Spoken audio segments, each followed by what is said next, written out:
r/ask Reddit. What is something you enjoyed after previously believing you wouldn't like it? Lifting weights. The thought of having a gym membership and a routine and training sounded awful, and then I tried it and now I hate missing the gym. Cycling. Took it up to save money commuting. That was 14 years ago. Have saved thousands on commuting but spent thousands on my favorite hobby. The IRS says that driving a car 1 mile costs 56 cents on average. I've definitely spent quite a bit more than that on cycling stuff. If you average out the cost of my bikes, maintenance repairs, clothing and accessories, race entry fees, etc. But a bunch of my friends are into cars, like autocross or off-roading or just fixing up old cars. So I tell my wife I save a bunch of money because cycling is a lot cheaper than that. Yes, so my buddy Mike at work just got a new set of tires for his Miata for $500. I am so glad that my bike tires are only like $40 a pop. Oh, by the way, I ordered a new pair since the old ones were pretty worn down. And my chain is at 0.5 wear, so I snagged another one which put me over the threshold for free shipping. Mike said his ECU wasn't working and it cost $600 for a new one. Glad I don't have to worry about that. I'm into autocross and cycling. My wallet hates me. Getting clothes as presents. As a kid it made me extremely disappointed. As an adult I practically dance around with joy whenever I get new clothes. Audiobooks. I used to think I wouldn't absorb as much information by listening instead of reading, but it turns out it's pretty much the same, and being able to hear books when my eyes need to be occupied, for example, driving, has made it so I can get a lot more reading done. Audiobooks are the only way I can exercise or do boring tasks. People at the gym are always joking that exercise while listening to music is cheating, and I always answer that exercise without listening to a good audiobook is really bad time management. See, I'm weird. Unless I'm doing cardio I can't for the life of me try and listen to a book or podcast or even the news while I lift weights. If I don't have music I don't feel motivated. In my case I simply don't retain the information while I'm lifting. It's like I didn't hear anything at all and I have to go back time and time again. Yard work. I hated doing my aunt's yard work and raking leaves at my mom's house when I was a kid. I always had someone breathing down my neck, telling me exactly how to do it, and it always messed up my hands. I think I have allergies or something. Anyway, as an adult, I got a few pots and planted tomatoes on my patio. Seeing food grow was addicting. Then I got a house and a lawnmower, and realized that mowing the lawn is actually relaxing. And I got a few patches of dirt where I can grow flowers, whichever ones I want, which I love. Best of all, I can do it all at my own pace, and I have gardening gloves to protect my hands. Hummus. Ducking love hummus now. Before I tried it I thought it looked and smelled like shit. You need to try roasted red pepper hummus. It's to die for. I misread this as humans. Pho. I have a big appetite and always assumed that some sorta hot soup wouldn't hit the spot. God, was I wrong. I didn't realize how much goodness was hiding under the broth. For real, that shit is great. Damn, are you gonna be surprised when you try other kinds of Asian noodle soups? Try bun bo hue if you like spicy foods. I'm with you. I started on pho and someone suggested bun bo hue since I like spicy. It was so good. Hiking. Hiking is one of those things for me that I always think I like it and readily agree to go with my friends, then hate it the entire time. Rinse, repeat every year. It's just cause I'm out of shape though, lol. Do it by yourself, at your own pace. It can be very relaxing, especially a solo trip for a few hours. Camping? I hate camping, but hiking is awesome. Pistachio ice cream. Swore up and down I hated pistachios. Turns out they are the best thing ever, and the ice cream is delicious. Never really had a thing for pistachios until I tried pistachio ice cream. It's surprisingly good, so I definitely agree. The job I have now as a caregiver. I really thought I wouldn't like it, but I can't imagine doing anything different. Nice username. Beach. You can run but you can't hide. Beach. Yo. Gatorade ME. Beach. Heat and eat. Beach. Telling people no. I never would have expected so many to agree. I guess that's part of the process. Anyway, it has definitely helped me to develop better life habits. Yes. Vegetables. Turns out my parents don't really like vegetables and didn't go to any great lengths to make them when I was a kid. If veggies didn't come from a can or a frozen bag, we didn't eat them. Once I got my own apartment, I decided to get better at cooking. So I bought fresh vegetables and oven roasted them with olive oil and salt. Turns out they are delicious that way. We always grew up with fresh or frozen veggies. The only canned ones were beets, which I still love canned, but my mom used to cook them to absolute death. I think it's generational. For the longest time I didn't think I liked vegetables until I realized that they didn't have to be mush. Yoga and meditation. I thought it was pretty strange and woo-woo. My friend pushed me to get a month trial with her and I fell in love with how relaxed it made me. I wish I started as a teen. Could have helped even me out a lot sooner.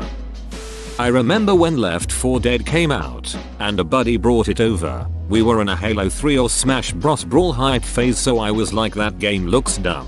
Why are we playing this? By the time we finished No Mercy, I didn't want to stop. Years later, and I still boot up L4D2. Man, I love Valve. I used to have a shitty computer that could barely play Minesweeper, but that game was so amazingly optimized. I had the Valve Complete Pack. I just couldn't run any of the games except a few of the lower end Half-Life XMEs. It's been years and I haven't been able to play much recently, but back then that game was my shit.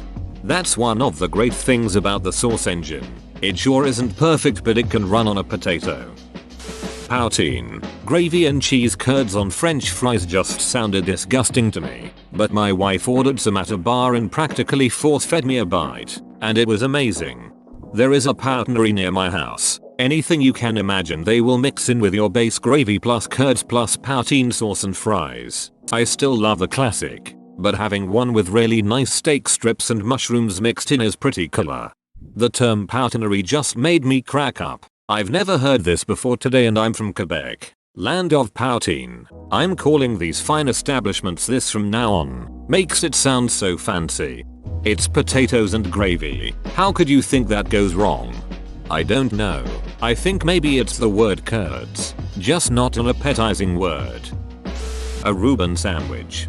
Reuben sandwiches are weird. Not a big fan of Swiss cheese. I really don't like sauerkraut. I don't like Thousand Island. I absolutely hate rye. Yet somehow the Reuben just works and I like the sandwich despite only liking one of the 5 ingredients. I started reading this like a poem, then I realized it was not a poem about Reuben sandwiches and just a list. Breaking Bad. First time I tried watching it, I found it slow and couldn't commit. Second time I managed to overcome the slowness of the first episodes and binge the whole 5 seasons. One Punch Man. Thought the premise was lame, but I really like it. Not to mention the art is ducking fantastic. Grade A job even if you don't like the story. BoJack Horseman. At first, I thought it would be an average slice of life adult cartoon with funny animals. What I got when I tried it is one of the most emotional and gripping cartoons with characters so relatable that I forget that their names is Mr. Peanut Butter and is a yellow lab, or a drunk horse in his 50s. I was right about the funny animals though. So true. I did not expect the levels of realness that were brought when I started watching this show. The Harry Potter books. Long story short, I've dealt with some really stupid gatekeeper fans that turned me off to the whole thing for a long time. I finally read the first book this summer and really enjoyed it, despite thinking it was going to either be too immature or packed with terrible tropes. I was the right age when those books were being written, but my dad was one of those parents who didn't want me to read them until I was old enough to tell fantasy from reality. By the time I was older, I just couldn't bring myself to care. However, my mother-in-law gave me her copy of the first book when she learned I hadn't read them, and it sat in my bookcase for over a year. Finally, I was taking a class called History of the English Language in college, and we had to choose a book off a list the professor provided to write several papers on throughout the course, and the first HP book was on the list. The papers were about dialect, the effect of education level on individual speech, and other things of that nature, so I figured I'd finally read it since I already had a copy. I'm now a little obsessed with that world. Running, jogging. Nothing gives me an adrenaline rush or a sense of accomplishment like it. Zombies Run helps a lot too. I'm on season 2 right now and want to do the virtual run. I'm also hoping to do a 5k soon. My goal is a marathon one day. As an asthmatic and unable to walk properly for a long time, I never thought I could do what I can do now with my legs.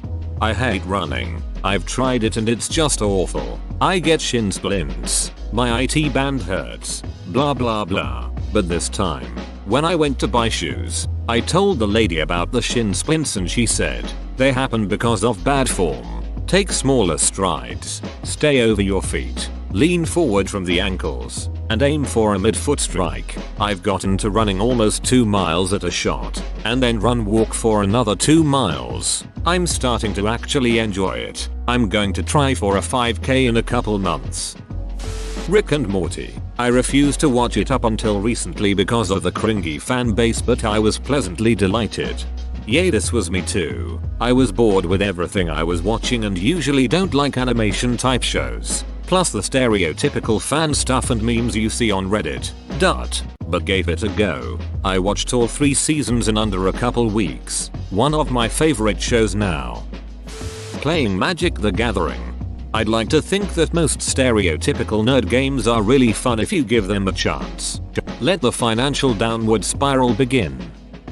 Taking walks. As a kid I was too sickly to go outside. And too allergic to the world. I'm still sickly but getting better finally. I really enjoy a walk when the air is below 60°F. I like it cold enough to make my face feel numb. Because then when you work yourself up going up a steep hill or whatever, you warm up naturally.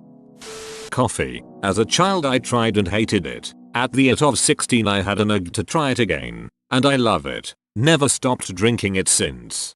I tried it and hated it. Then at 21 my friends bought large iced coffees so we could drink all night. I woke up at 3 AM nauseated from the drinking. And the shits from the coffee. I thought I was going to die on the toilet with a trash can in my arms. I didn't know coffee made you poop. I vowed never again. Reading history. I never really cared for learning anything in history as a kid, but as I got older I find it fascinating to read up on the past and see how the pieces played out to a certain event. Playing D&D. I'm gonna need you to roll a d20. Don't ask why. No good ever comes out of this. DM laughs for no discernible reason. I got back into reading. High school and college really drained my desire to read, but when I started up again, reading for pleasure and not for a test, I found out it's my new favorite hobby, and inexpensive. Mandatory reading of non-fun things really killed my desire to read as well. Had to take a test for licensing, and devoting that much time to reading what pretty much was a dictionary killed off any motivation for the fiction I had been burning through up to that point. Just starting to get back into it. Mochi ice cream. Fried pickles. Reading fiction. Used to think that reading imaginary stuff was a waste of time. My lit-degreed wife changed my mind by having me read To Kill a Mockingbird. So good. Brooklyn 99. The first episode I saw was just kind of forced and formulaic. 3 years later, my wife and I came back and watched the whole series front to back, and it's a great ensemble comedy. At school I really hated coding, and teacher didn't help. Her way of teaching us old programming language drove most of us away from coding. Then after school I got to study in college and try my hand at it again, and since then I code on my free time. Happily. The Good Place. It's the forking shirt. Punk rock concerts or any variation of hard rock. Got asked to go to a Beartooth concert only having evidence of their songs on Spotify. Went and had the time of my life, even though I am normally not even into concerts in general. PUBG. I don't like slow-paced military shooters. I was into arena shooters, especially UT99, which I still play from time to time, and I was reluctant for a few months to try it. But man, this game has a unique atmosphere. Every match is a great build-up phase, shaping it like a thriller or horror game even, and everything is culminating in a heroic or ridiculously stupid final moment. When you die, 99% of the time, or win, for me, less than 1% of the time, and it's amazing. Too bad there are still fundamental problems with the gameplay. Marriage. Beer. When I was 14 I stole a Budweiser from my dad's mini fridge in the garage and I thought beer was awful and I would never like it. It wasn't until I got to college and started trying different beers that I began to appreciate how awesome it can be. Now, I love beer and trying out new ones whenever I can. Cats. For years and years I loathed cats, thinking all of them were selfish prudes, quick to hurt you with their claws. Also I was biased as a dog person. Got my mother a kitten one Christmas and all of those thoughts were dispelled. It was practically a puppy, but it did its business in a box. As long as you raise them with care, they're the sweetest, most gentle lap burglars ever. Obnoxious sometimes. Rowladen. I thought I hated all German food but it turns out my Oma was just a horrible cook. Whoa, you made it to the end? You're a ducking beast. I'll cut you a deal. Smash like and subscribe for more curated content bruh. It's free and that's a great price.